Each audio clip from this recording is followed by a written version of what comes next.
কি ভাবছো? তোমার মনটা কি খারাপ?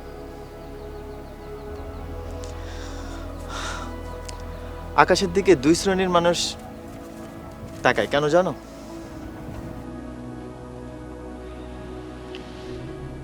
কই জানি না তো। সেই দুই শ্রেণীর মানুষ কারা? এক হলো স্বপ্ন দেখে যারা, আর আরেক হলো স্বপ্ন ভাঙে যাদের। তুমি কাদের মধ্যে পড়ো? আমি অলওয়েজ স্বপ্ন দেখার দলে। কি সেই স্বপ্ন? আই মিন, তোমার স্বপ্নটা কি আমি জানতে পারি? গেস করো। মেয়েদের আর কি স্বপ্ন থাকে? একটা ভালো জামাই হবে, গাড়ি হবে, বাড়ি হবে, এক গাদা ছেলে পেলে হবে। ঠিক বলিনি?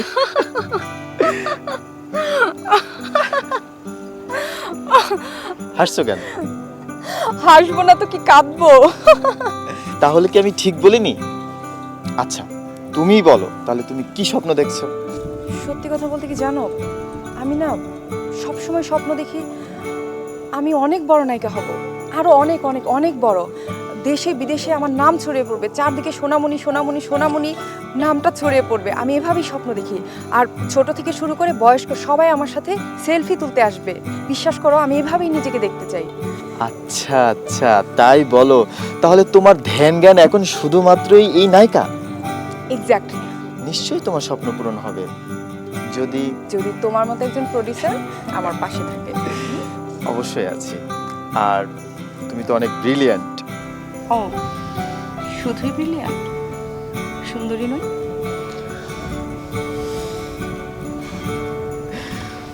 ভীষণ। তাহলে এর জন্যই কি? কি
আসসালামু আলাইকুম আন্টি, কেমন আছেন?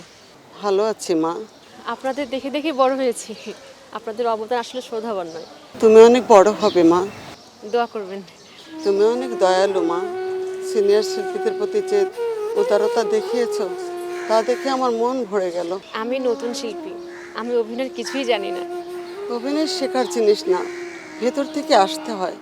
একদম তাই। তোমার ভেতরটা একটা ঘর, জানলা খুললে যেমন আলো আসে তেমন বুঝে গেছি তুমি একদিন রানী হবে, এই এফডিসির রানী। রানী হব না ভিখারি হব জানি না, তবে এটা জানি যে আমি টিকে থাকলে আপনারাও টিকে থাকবেন, সুখে দুঃখে একসাথে। আমার মতো অবহেলিত শিল্পীর হেল্প নিয়ে অনেকে সুপারস্টার। এখন গাড়ি দিয়ে যায়, সামনে দিয়ে যায়, গ্লাসও নামায় না। তোমার উদারতা দেখে আমার কান্না পাচ্ছে। আমি হেল্প চাই না, আমি দোয়া চাই। অনেক বড় হও। আমাদের দেশে সিনিয়র শিল্পীদের মূল্যায়ন আসলে আমরা বুঝি না। তুমি সিনিয়রদের প্রতি যে সম্মান দিলে আমার সব মনে থাকবে মা। যে কোনো বিপদে আপদে আমি আপনাদের পাশে থাকতে চাই। আর যদি কিছু মনে না করেন, এই টাকাটা আপনার রাখেন, আমি খুশি হব। ধন্য হলাম মা। আপনারা হলেন শিকড়, আর শিকড় হলে বৃক্ষ কখনো বড় হতে পারে? পারে না। তোমার কথা শুধু বুক ভরেনি, প্রাণেও শান্তি আসলো। আমি জানি না আমি আপনাদের প্রিয় শিল্পী হতে পারবো কিনা। তোমার ভেতরে শিল্পী হতে হবে না, তোমার ভেতর শিল্পী বাস করে, তুমি শিল্পী হয়েই আছো। ধন্য হলাম। বেঁচে থাকো মা, সাবধানে পা ফেলবে। নিশ্চয়ই। আসি। এসো। মন দিয়ে কাজ করলে উন্নতি কেউ বেঁধে রাখতে পারবে না। স্যার আমি মন দিয়েই কাজ করতে চাই। অভিনয়টা আমার জন্য কোনো ফ্যাশন না, অভিনয়টা আমার রক্তে আছে। গুড। একজন অভিনয় শিল্পীর প্রথম এবং প্রধান কাজ কি জানো? প্রথম এবং প্রধান কাজ হচ্ছে কাজের প্রতি শ্রদ্ধাশীল হওয়া। স্যার আপনি হয়তো বললে বিশ্বাস করবেন না, কিন্তু আমি একজন অভিনেত্রী কিংবা একজন নায়িকা হতে চাই না। আমার ইচ্ছা আমি একজন শিল্পী হব। শোনো, ক্যামেরা হচ্ছে একটা আয়না, সেই আয়নায় ভনিতা করে টিকে থাকা যায় না।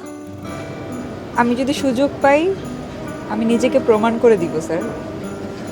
আরে এই ইন্ডাস্ট্রিতে হঠাৎ করে কোনো একটা মেয়ে সে হুট করেই নায়িকা হয়ে যায়, অতীত সে ভুলে যায়। স্যার আপনি দেখেন আমি এমনটা করব না। ফিল্ম হচ্ছে একটা টিম ওয়ার্ক, এখানে কেউ ছোট না, যে যার কাজ প্রপারলি করে, এবং একটা প্রোডাকশন বয় পর্যন্ত সে কিন্তু একটা যোদ্ধা। You are right sir. মানবিকতা যখন উঠে যায় তখন শিল্প এবং শিল্পীর মৃত্যু হয়। স্যার আমার মনে হয় কি একজন ডিরেক্টর একজন শিক্ষক, আর আর্টিস্ট হলো তার ছাত্র। ছাত্র যত বড়ই হোক না কেন শিক্ষককে অবমাননা করা যায় না। কোনো শিক্ষক কিন্তু কোনো কিছু পাওয়ার আশায় তার ছাত্রছাত্রীকে শেখায় না, অথচ সেই ছাত্র বা ছাত্রী ভুলে যায় যখন তার রঙিন মুখে আরও রং লাগে। স্যার আপনার আশীর্বাদ পেলেই আমি একজন শিল্পী হতে পারবো। মেধাকে কাজে লাগাও, বড় হবে। স্যার আমার দিকে একটু খেয়াল রাখবেন। আমার যখন চরিত্র প্রয়োজন হবে আমি কেবল তখনই তোমাকে ডাকবো, কারণ আমার কাছে ব্যক্তি সম্পর্কটা বড় নয়, চরিত্রটাই বড়। আমি অপেক্ষায় থাকলাম। তোমার জন্যে good wishes all the time. Thank you sir, আমার জন্য দোয়া করবেন। আমি আজকে তাহলে আসি। হ্যাঁ যাও। ওয়ালাইকুম আসসালাম।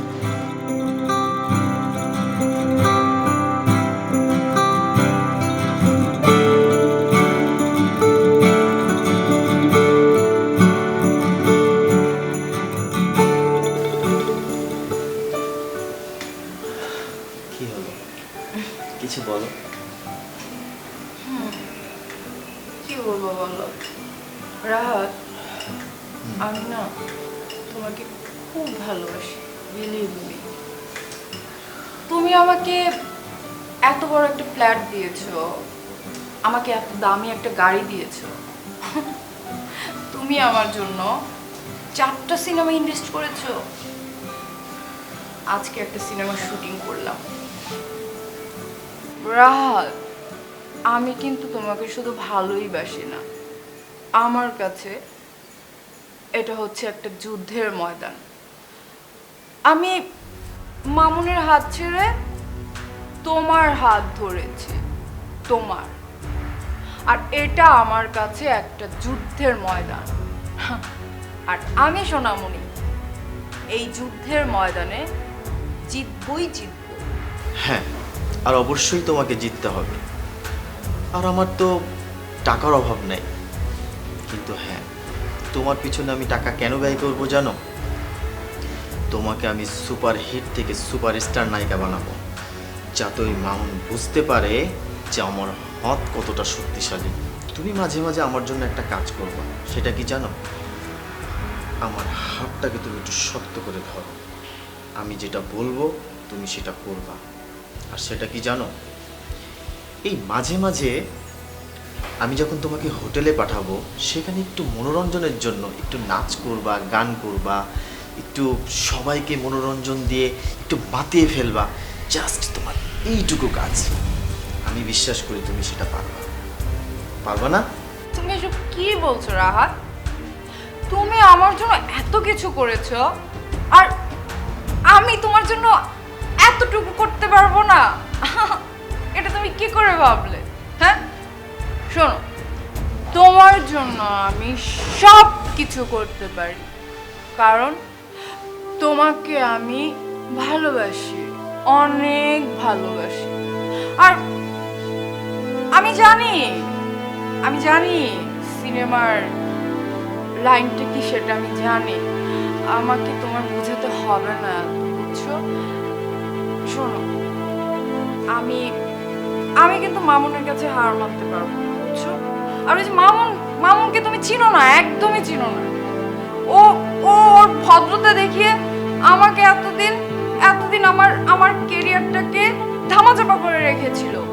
ও সব সময় চেয়েছিল আমি যেন ওর গন্ডের মধ্যে থাকি, আমি যেন বাইরে কোথাও কাজ না করতে পারি, আমার যাতে কোনো কেরিয়ার না হয়। কিন্তু আমার চোখ এখন খুলে গিয়েছে। তুমি রাহাত আমার চোখ একদম খুলে দিয়েছো, বুঝছো? আমার কেরিয়ার দরকার, আমার টাকা দরকার, আমার সব কিছু দরকার, সেটা তুমি আমাকে বুঝিয়ে দিয়েছো।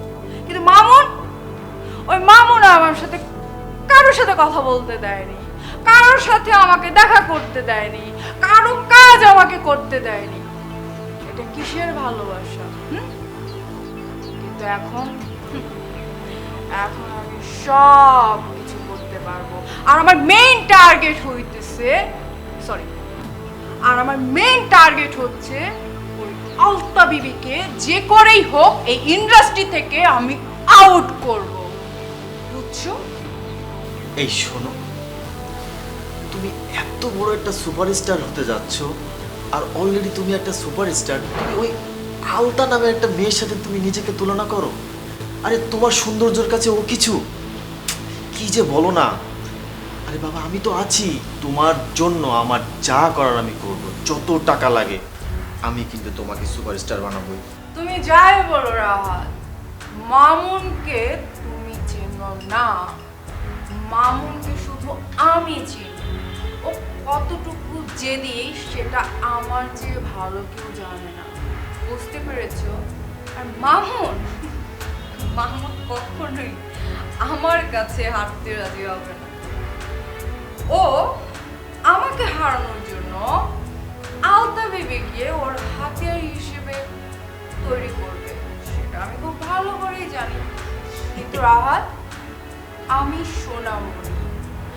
আমি সোনামণি বাংলাদেশের একজন সুপার ডুপার হিট নায়িকা। আমিও কিন্তু হাঁটতে শিখিনি। আমি যুদ্ধের ময়দানে জিতার জন্য আমার এই আঙুলটা যদি পাকা করতে হয় না, সেটা আমি করব।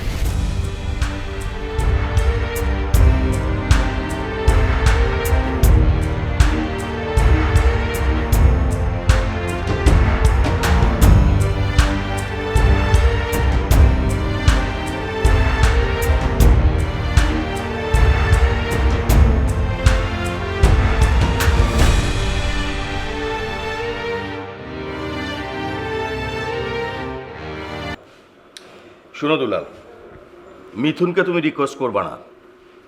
না না না, ও যদি কাজ করতে না চায় তাহলে পরে আমার অন্য অ্যাসিস্ট্যান্ট নিয়ে কাজ করতে কোনো সমস্যা নেই, কিন্তু আমার হয়ে তুমি ওকে কোনোরকম রিকোয়েস্ট করবে না। ও যদি সোনামণির ডিরেক্টরের সঙ্গে কাজ করতে চায় করুক, এটা ওর ব্যাপার। আমি প্রয়োজনে ওর চেয়ে আরও ভালো অ্যাসিস্ট্যান্ট নিয়ে আমি সিনেমা শেষ করব। আর হ্যাঁ শোনো, আমি কিন্তু সিনেমা মুক্তি দেবো এবার ঈদেই। তুমি কিশোরদাকে বলো রাত দিন জেগে হলেও আমার যেন এডিটটা করে দেয়, আর আমি ব্যাকগ্রাউন্ড মিউজিক শুরু করব। ঠিক আছে? ওকে, হ্যাঁ, কথা বলো, রাখছি, বাই।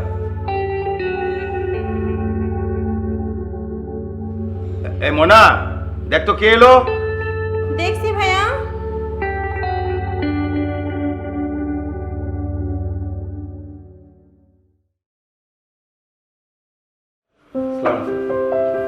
আরে সাব্বির, ওয়ালাইকুম আসসালাম। বসো বসো বসো। Thank you. তারপর তুমি তো খুব ক্রুশিয়াল মোমেন্টে চলে এসলে দেখি। জি স্যার, গতকাল এসেছি, তাই আজকে আপনার সাথে দেখা করতে চলে এলাম। হুম, গত 24 ঘন্টায় আমি সব কিছু জেনেছি স্যার। তা শুনি তুমি কি কি শুনেছো। সোনামণির সাথে গোলমাল, সোনামণি আপনার ছবি করবে না বলে ঘোষণা দিয়েছে।